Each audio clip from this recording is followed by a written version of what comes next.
Well, hello, everyone. In this lecture, we'll be talking about civil rights.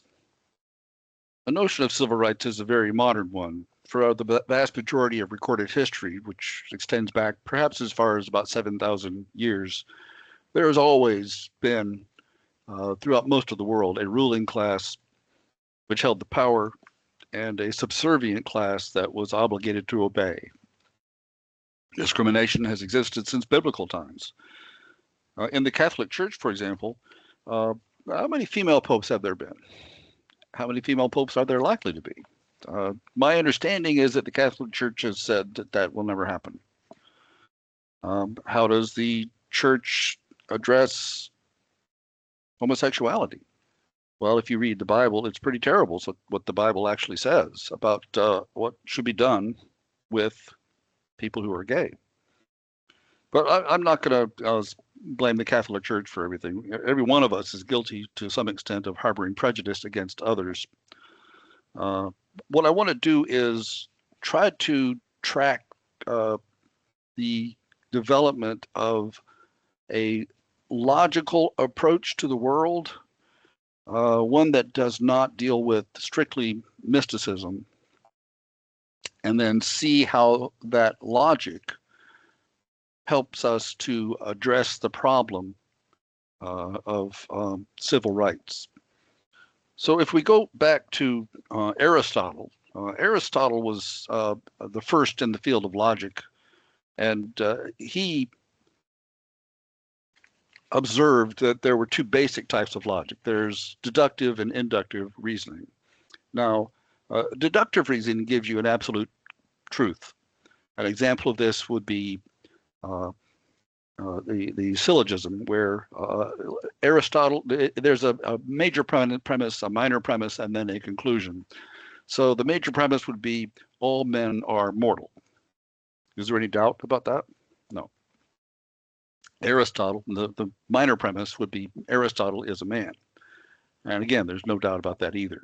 So what do we conclude from that? That Aristotle, because he is a man, is mortal and therefore at some point will die. And that is the kind of logic that Aristotle loved because it produced an absolute truth. The other form of logic, Aristotle really did not support, and that was inductive reasoning.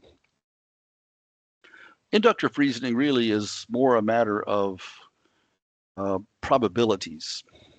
With inductive reasoning, we look at a group of events, or I guess the best example would be this. What does science say? Let's say that I have high cholesterol, and what does science tell us that I should do about eating egg yolks? Well, there have been studies that linked the eating of egg yolks to high cholesterol, and in fact, there are products in the grocery store where they've removed the egg yolks, and it's strictly egg whites for people that just want to eat just the whites, no yolks. They determined this through a form of inductive reasoning. They gathered a group of people. They asked them what their eating habits were. They tested their cholesterol level and were able to make a connection between the number of people who had high cholesterol and the number of people who were also eating eggs with the yolks in them.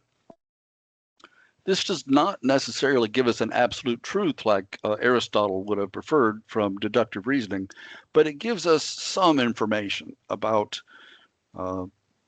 there may be a connection between egg yolks and high cholesterol. How do they determine what the weather is? They might say that there's a 70% chance of rain today. Well, that too is inductive reasoning, and I guess the easiest way to explain it is on out of 100 days with similar meteorological conditions, it rained in 70 of those 100 days. So that tells us that, yeah, if it's 70% chance of rain, you might want to prepare. This idea of having a logical explanation for events that happen in the world was very enticing to scientists. We want to have, you can certainly do better if you have some ability to predict how your day is going to go, and knowing whether it's going to rain or not is one of those things. if we move up from Aristotle to Descartes, René Descartes. René Descartes wrote his book in 1637, which was called A Discourse on Method. And it's really interesting to read it, I think, because one of the things that he talks about in A Discourse on Method is this new form of mathematics, which has recently been invented. And the form of mathematics he's talking about is algebra. Imagine being alive when algebra was invented. Well, Descartes was trying to establish logically some form of proof of existence. He wrote this phrase, "I think, therefore I am," and in French it was "Je pense donc je suis." Why was he wondering whether he existed or not? And Descartes was really trying to get to deconstruct all of reality down to the point where, how do I even know that I exist? And he concluded that I know that I exist because I am capable of thought. If I can think, then I must exist. I mean, we have dreams. When we sleep at night, we have dreams. How do I know that this event, or this event we're having right here, that we're sharing at this moment, is not just another dream? And Descartes was attempting to explore that possibility, that this is real, and I know that I'm real because I'm capable of thought, and I'm capable of repeating the same thought. Well, logic gives us some other insights into the natural world.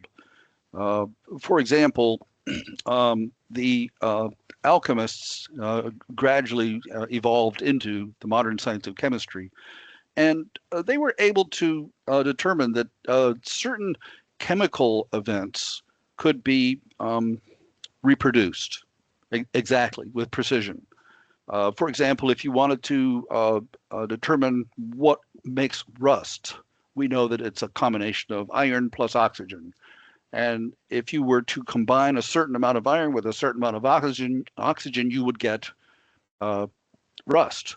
And then you can use a chemical means to remove the oxygen from the iron oxide and get oxygen and iron back to its original form.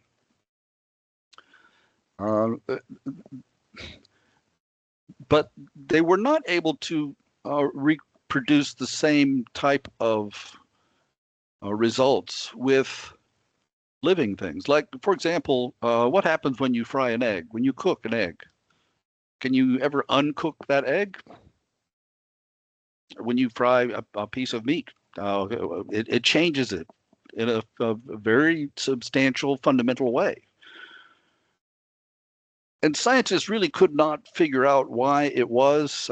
What instead that they concluded was, and the name of this was vitalism, the idea that there was a fundamental difference between things that had been alive and things that were just elemental things that are found out in nature. Things that are alive or have been alive are incapable of scientific exploration. That's the idea behind vitalism. But then in 1829, Wohler, spelled Wohler, developed the Wohler synthesis, which for the first time, he was able to synthesize in the laboratory urea. Yeah, I know. Don't ask me why he was synthesizing urea. Don't ask me why. I don't know. But he did. And the fact that he was able to synthesize this substance for the first time showed that there was some, it's not just a curtain where everything beyond the curtain is magic. There is something going on beyond the curtain that we can explore. And with the Wohler synthesis, we now have organic chemistry, which some of you have had the joy of studying, I'm sure. Along the same lines, we have Mendeleev's development of the periodic table. The reason why it's called the periodic table is that Mendeleev was able to sort the various elements into columns according to their atomic number, which is the number of protons in the nucleus of the atom. And he found that by organizing them in a certain way, there were periodically very similar characteristics of elements that are in each column in the periodic table. And in fact, he was able to predict the characteristics of some elements which had not yet been discovered, because he knew that they belonged in a certain area of the periodic table, and the elements that were known had those characteristics. And in fact, it turned out to be correct. This was a marvelous insight, that we could actually predict things of that sort using the correct logical approach. Darwin came along in 1859 and published his theory of evolution. And this was at just about the right time, because they had discovered huge bones which did not appear to be related to any known living species. Darwin's theory of evolution helped us to understand that these ancient creatures that produced these tremendous bones were what we now call dinosaurs, and they, for some reason, became extinct. And now all that we have left of them is these fossilized bones from many, many millions of years ago. Darwin's arrival and the concept of evolution provided an explanation for things which otherwise could not previously be explained. The dinosaurs, if we accept Darwin's theory, died out because they were genetically incapable of surviving some traumatic event. I think most scientists think that there was a asteroid which struck the Earth, which fundamentally changed the climate so that dinosaurs were no longer able to survive. Darwin's theory of evolution was taken by a fellow whose name was Herbert Spencer, and he was the one that coined the term survival of the fittest. The group that would be able to survive the best, the strongest in a particular environment, were the ones that were the fittest for that environment. Herbert Spencer lived from 1820 until 1903, and he came up with this notion of social Darwinism, that maybe there was a way that we could apply Darwin's theory of evolution to society. And he concluded that when we're talking about the poor, how should we address their problems? And his conclusion was that we should help the deserving poor. The poor who are just need a hand up to get back into society. If they have lost their job temporarily, they just need a little assistance to get them back into the workforce, become a benefit to society once again. Those are the ones that we should help. The ones that aren't so much, then maybe we should be spending less money on those. This was supported by Francis Galton, who was Darwin's cousin. Galton, in 1883, published a work that ultimately evolved into the eugenics movement. Galton he was a statistician, and what he did was he examined families to see if there was a connection between successful people in British society and unsuccessful people in British society, what caused them to remain successful or unsuccessful. And he found that there was a link. If you were from a successful family, which means that you had some kind of employment or were well adjusted in society, didn't commit crimes, that was a successful person in Galton's concept. The people that were consistently criminal or poor, they tended to remain that way. Families for generations would tend to remain within that class. And so now people began looking into whether we could improve the human race through eugenics. Farmers knew and have practiced this for a long time with their flocks. If they had a chicken, for example, that was malformed, or any of whatever they were raising was born with some kind of malformation, they would cull that creature from the flock so as not to waste time and money on something that was clearly defective. And people adopted this as something that maybe we could do this with humanity and make humanity better. So we have the eugenics movement, which began in around the 1890s and progressed here in the United States up until probably until the 1940s, 1950s. The seminal case that talks about that we need to look at with the American eugenics movement is a case called Buck versus Bell. Let me share that with you right now.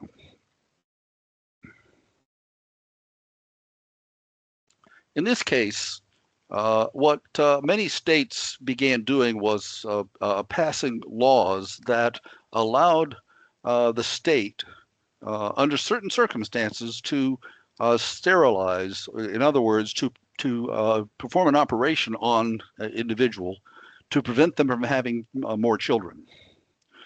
And in this case, Buck versus Bell, I think I have a picture of Carrie Buck. Let me see if I can pull it up here. Yeah, here we go. This is I got this image from Wikipedia, but it's from my other studies. I know that this is Carrie Buck here. This is her mother, and both of them were determined to be of low intellectual capacity, and both of them had been a ward of the state, meaning that they weren't able to manage on their own, and they always had to be taken care of in some kind of an institution. And when Carrie Buck became pregnant, the state decided that it was going to take action under the state eugenics laws. And this was a case of Carrie Buck. Her case was taken up to the United States Supreme Court. And the U.S. Supreme Court was asked whether it was constitutional for the state to, in effect, end her ability to have more children under the eugenics laws. And what the U.S. Supreme Court said was this.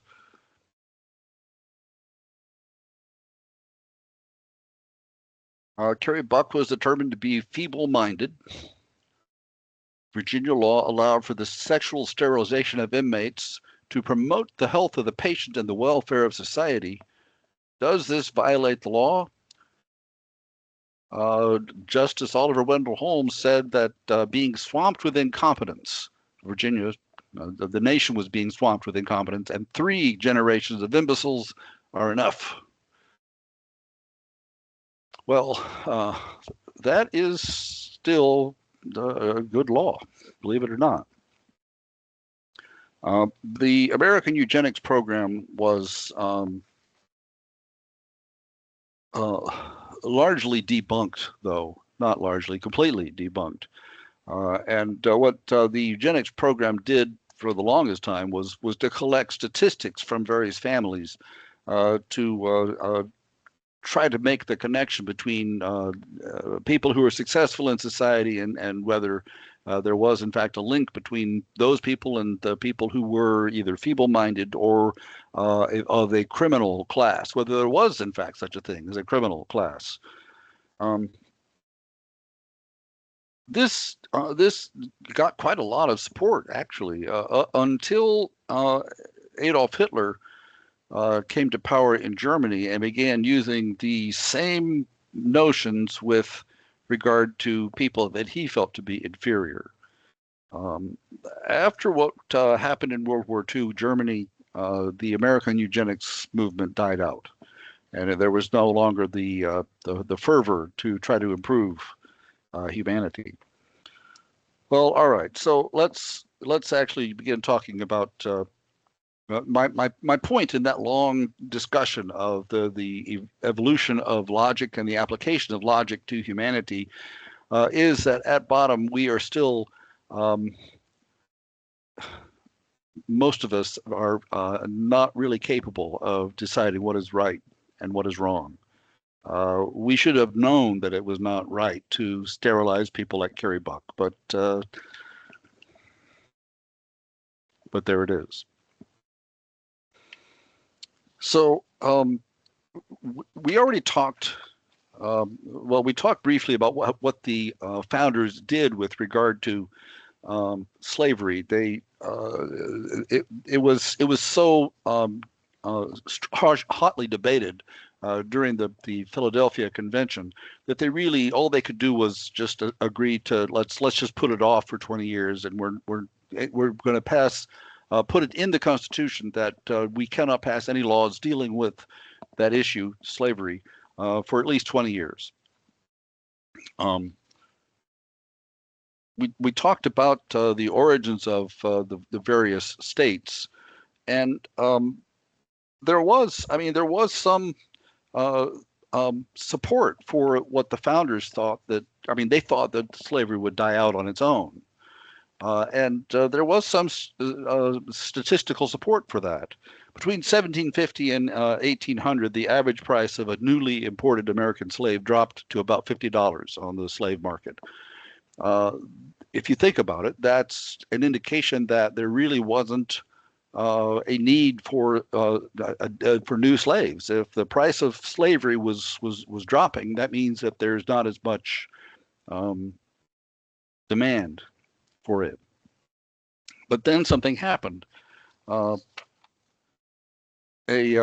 fellow invented Eli Whitney, in fact, invented the cotton gin in 1794, which was a device that allowed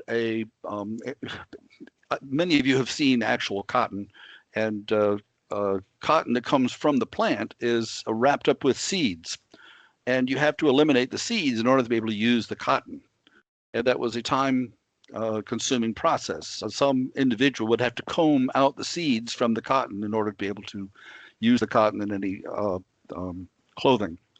Well, Eli Whitney invented this engine which could automatically comb out the seeds from the cotton, and you could just put as much cotton into it as you could possibly want, and it would automatically comb it out, put the seeds in one pile and the combed cotton in another. And this suddenly made cotton a hugely profitable thing. Thousands of acres of land were cleared in order to plant cotton. By 1810, the price of English-made cotton cloth, and understand that we didn't really have a factory system here to weave cloth. What we did was we grew the cotton, shipped it to England, and then England made the clothing in their factories. By 1810, the price of English-made cotton cloth had dropped by 99%. So think of it this way. If I go down to Walmart, I can buy a pair of blue jeans for about $25. Before the introduction of the cotton gin, that same pair of cotton pants would have cost $2,500. So are you buying those? Probably not. But with Eli Whitney's invention, now suddenly cotton becomes affordable and preferable. People living in the North, for the most part, had no notion of the conditions on southern plantations. People didn't travel. There wasn't this thing that we have nowadays as vacations where you could travel to a different part of the country. They really didn't have that back then because there wasn't a road system, and if you did travel the roads, you were with horse and buggy. So there really wasn't an effective way to get to travel around, and people just didn't go visiting plantations. So the North really didn't, for the most part, had no idea what was going on in the southern plantations. But Two events that are probably the most significant to our discussion are first the Missouri Compromise and then the Kansas-Nebraska Act. The Missouri Compromise was reached in 1820. And what the compromise said was that the question that Congress was faced with was, what do we do with new states? And every time a new state applied for admission into the Union, the South got into a big argument with the northern states because they wanted to maintain their at least their equality in the Senate. So if a state entered, the question was, is this state going to be a free state or a slave state? The South tended to argue against letting any states in unless two states had applied for admission at the same time, so that one state would be a slave state, the other state would not, thereby retaining the South's strength in the Senate. The Missouri Compromise stated that Missouri would come in as a slave state, but henceforth, any state south of Missouri's southern border would come in as a slave state. So the South would be primarily slave, the North primarily not. This worked for a while until 1854, when Kansas and Nebraska applied for admission into the Union. Now, both of these states are north of the Missouri line. But if both of them entered, well, the problem was that the South would no longer have its majority in the Senate. So the Missouri Compromise was scrapped. And now what happens is both Kansas and Nebraska will vote to determine whether they are going to be slave states or free states. And this was sort of, being 1854, this was sort of a practice run for what ultimately turned into the Civil War, because people began flocking into Kansas, both pro and anti-slavery. And there was, it was called Bloody Kansas because of the arguments and fights and killing that occurred in Kansas under the name of either pro-slavery or anti-slavery. Around 1852, Harriet Beecher Stowe wrote her book called Uncle Tom's Cabin, which depicted life on the plantation as harsh and cruel existence. The book did much to open the eyes of complacent Americans in free states where slavery played no part in their daily lives. Many Americans simply chose not to think about slavery. But Uncle Tom's Cabin was such a popular work. It was first published in magazine form and then later as a book. The evils of the institution of slavery were made clear, even to those who had never thought about it. Everyone read it, everyone talked about it, and suddenly everyone had an opinion on slavery. And then there was the Dred Scott decision. Now, understand, Congress had thus far been unable to get anything done with regard to the slavery issue, other than to maintain it. In Dred Scott, the issue was going to be squarely set before the United States Supreme Court, whether slavery was in fact constitutional. Dred Scott was a slave who lived in Missouri. And the rule in Missouri up until 1857 was that if you were a slave and your owner took you for a certain period of time into a free state and to live there, and then you returned to Missouri, you could petition Missouri to gain your freedom. Well, Dred Scott, that's exactly what happened to Dred Scott. His master took him to Illinois, which was a free state, and when he returned to Missouri, he petitioned the Missouri Supreme Court for his freedom. And the Missouri Supreme Court decided that it was going to no longer follow that precedent. They said that, well, yes, we've done it before, but henceforth we're not going to do that anymore. Dred Scott took the matter up to the United States Supreme Court, and the hope was for many that were opposing slavery that the U.S. Supreme Court would address the problem and resolve it. But that's not that isn't what actually turned out. The U.S. Supreme Court in Dred Scott versus Sanford said that not only did Dred Scott have no rights, individuals who were slaves were property. They were not citizens. They did not have the rights of citizens. And so slavery was determined by U.S. Supreme Court to be constitutional.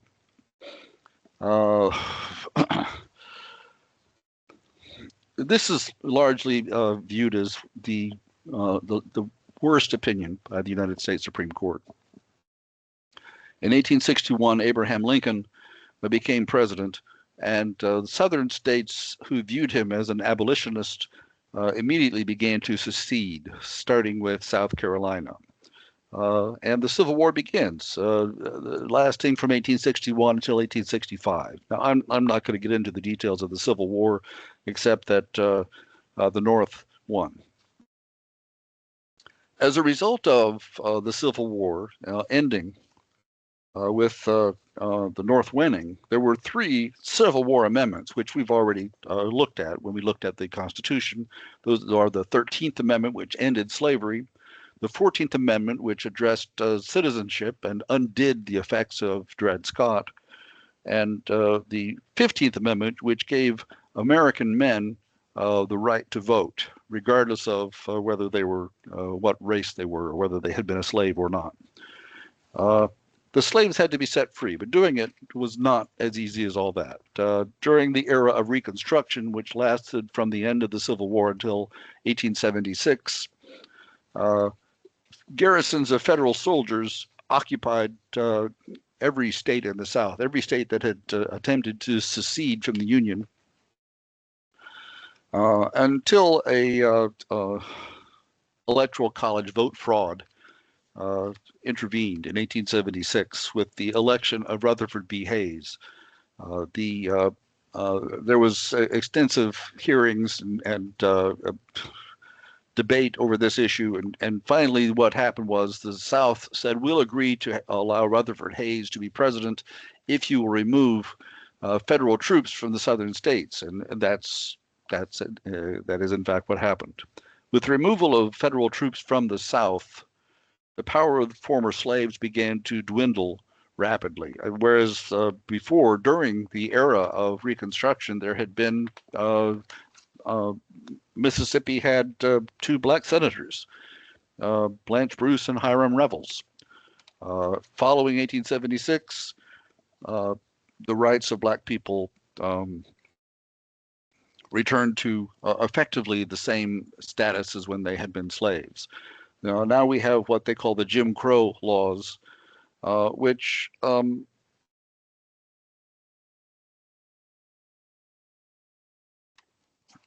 basically set up laws that permitted each of the states, the former slave states, to discriminate against former slaves.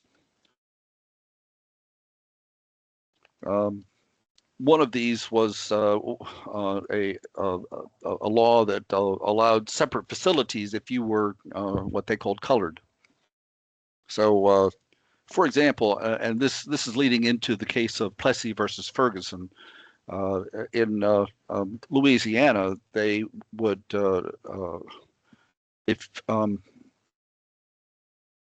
a black person sought to ride on a train, the train company would add an extra car so that just for the black people to occupy, so that the white people wouldn't have their presence sullied by these former slaves.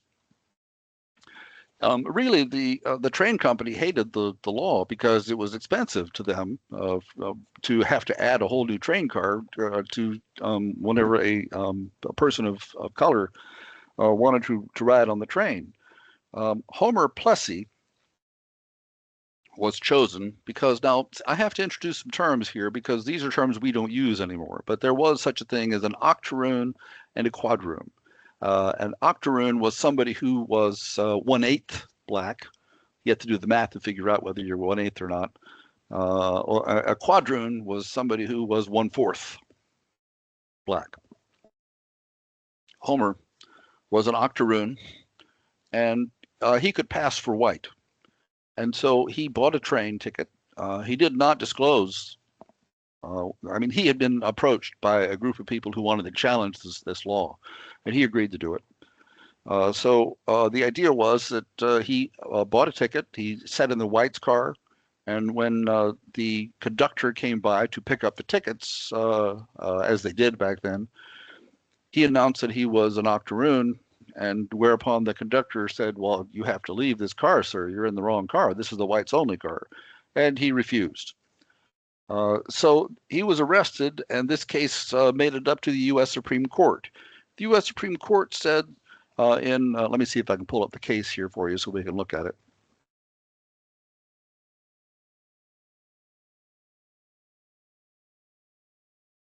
Here's Plessy v. Ferguson, which was decided in 1896. Does the Separate Car Act violate the 14th Amendment, which mandates equal protection? And the United States Supreme Court said, segregation is not unlawful discrimination.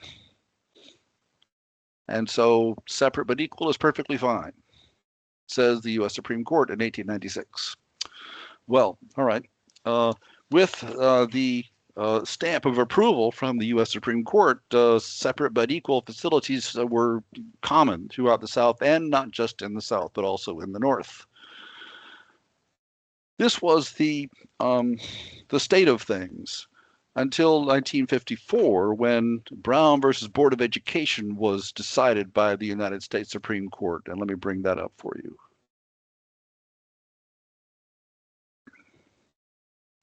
In this case, Brown, and there were two different ones. This was decided in 1954. In this one, Brown versus Board of Education won. They readdressed the issue that was raised in Plessy v. Ferguson, and they concluded that separate is inherently unequal.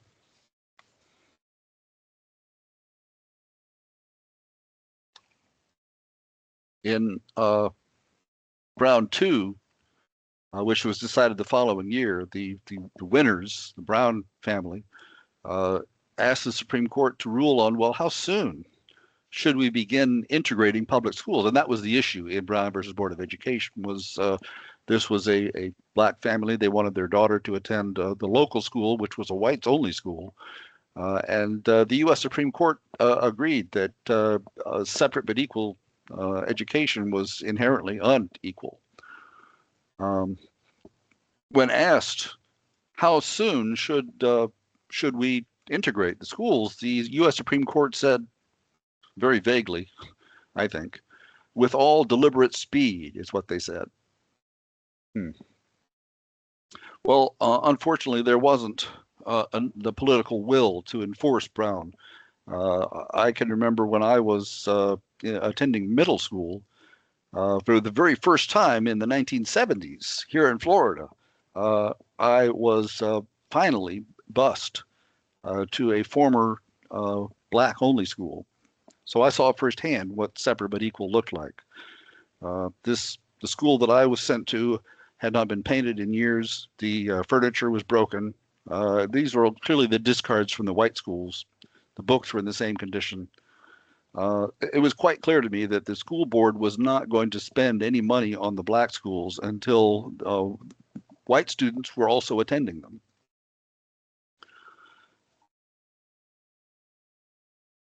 Following Brown versus Board of Education, a preacher by the name of Martin Luther King Jr.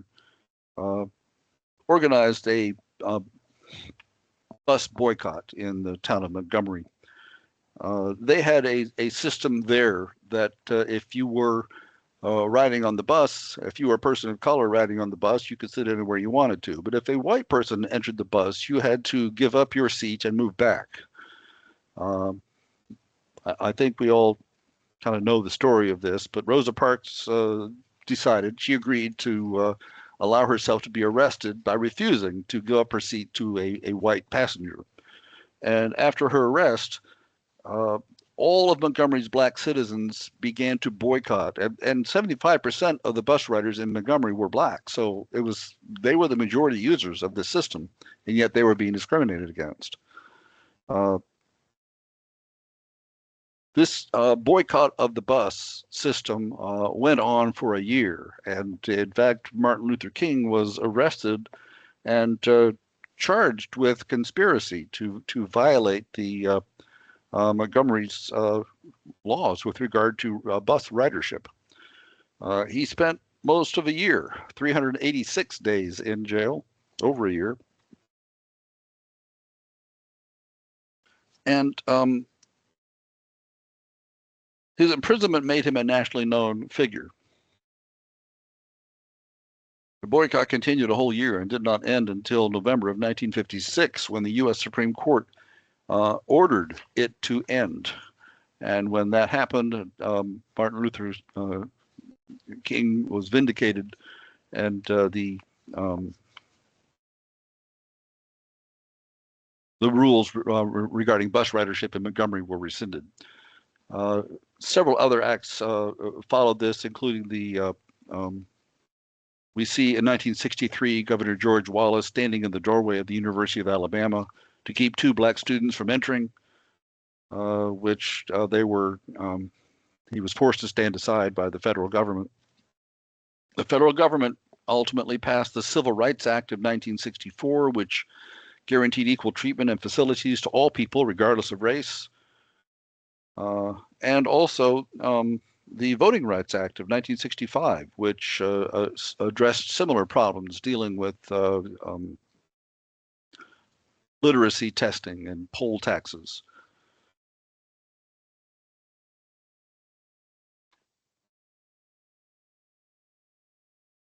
The issue of slavery continued to be a problem, though, in spite of the fact that the U.S. Supreme Court, the Congress had passed the constitutional amendment ending slavery.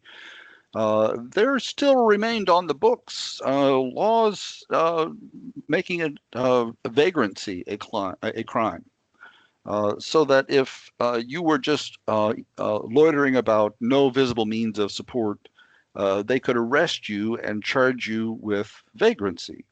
And many states had work farms, so that you would be arrested for vagrancy. You would be charged, you were given a fine of, say, $100, which because you had no job, you couldn't afford to pay it. So the judge would send you to a work farm where you could work off your $100 fine.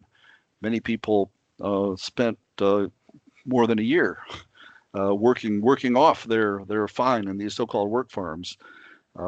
It was really no different from slavery. If you had no job, they could rent you out to work on the work farms. That continued until World War II. Really, and it did not end until then. Next, we have the gay power movement of the 1960s, which started with the Stonewall riot in Greenwich Village in 1969. As we've talked about before in this class, there were laws that made certain sexual activities unlawful. And whether intentionally or not, any kind of unnatural sexual activity was, in many places, including Florida, deemed unlawful.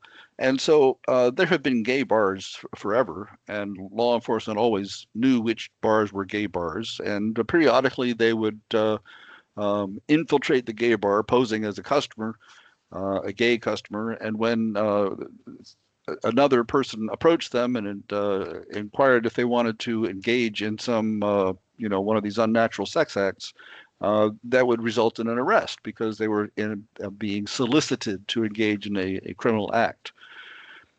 Finally, the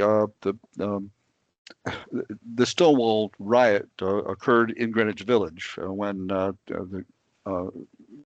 patrons of the Stonewall Inn decided that they had had enough of that kind of thing. And eventually, it reached a point where the U.S. Supreme Court ultimately decided that, as we saw in Bowers versus Hardwick and that line of cases, that the states really have no business policing sexual activity. Uh, that's really all I've got to say about civil rights. Um, I'm very cynical about it.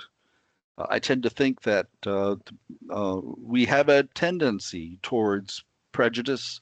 We have a tendency to view people from through a very narrow lens. And the important thing is for us to be aware of the fact that we tend to do that and uh, try not to. Thank you very much for your attention.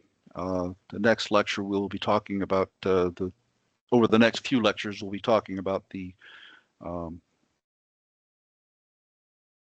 the three branches of government. Thank you.